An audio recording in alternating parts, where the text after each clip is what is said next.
গেছিলাম গ্রামের বাড়িতে। আর গ্রামের বাড়িতে এখন খুব একটা ভালো মরশুম চলছে, বেশ ঠান্ডা ঠান্ডা, বেশ নয় খুব বেশি ঠান্ডা চলছে। আর এর মধ্যে যদি একটু মাংস হয় তাহলে তো জমেই যায়।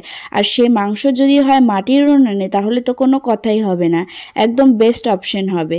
তো সেই জন্যই ঝটপট করে বরমশাইকে দিয়ে একটু মাংস আনালাম। ভাবলাম নিজের হাতেই মাংস রান্না করব, সেটাও আবার মাটির উনুনে। যাই হোক, আমি তো মাটির উনুনে ঠিকঠাক রান্না করতে পারি না, তো মা আমাকে সাহায্য করছিল রান্না করার জন্য।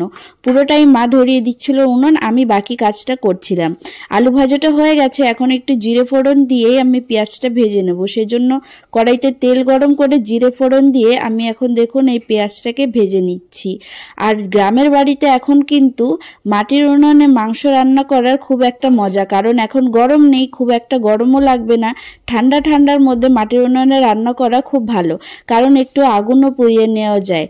আগুনের গরমে একটু গরমও লাগে, সেই হিসাবে মাটির উনুন কিন্তু এখন বেস্ট। দেখুন আমার পেঁয়াজ ভাজাটা হয়ে গেছে। পরে কিন্তু আস্তে আস্তে আমি মাংসের জন্য তৈরি করা মশলাগুলি দিয়ে দেব কড়াইয়ের মধ্যে। আপনাদের একটা কথা বলছি, আমি যে মশলাগুলি তৈরি করে দিয়েছি এখানে, সেগুলো কিন্তু মিক্সিতে একদমই বাটা নয়, এগুলো আমার মা নিজের হাতে শিলপাটায় আমাদের বেটে দিয়েছে। মাংস রান্না করার সময় যদি মাটির উনুন আর সঙ্গে শিলপাটা মশলা বাটা হয় তাহলে কিন্তু আলাদা একটা মজা। দেখুন বন্ধুরা, আমি এখন মশলাগুলোকে ভালো করে কষিয়ে নিচ্ছি যাতে এর মধ্যে কোনো কাঁচা গন্ধ না থাকে। এরপরেই আমি মাংসটাকে দিয়ে দেবো, আর মাংসটাকে অনেকক্ষণ ধরে কষাবো। খুব ভালো করে কষবো যাতে মাংসের যে কাঁচা স্বাদটা সেটা না থাকে। খুব ভালো করে মাংসটা যাতে সিদ্ধ হয়ে যায় এবং অবশ্যই ভাজা হয়ে যায়।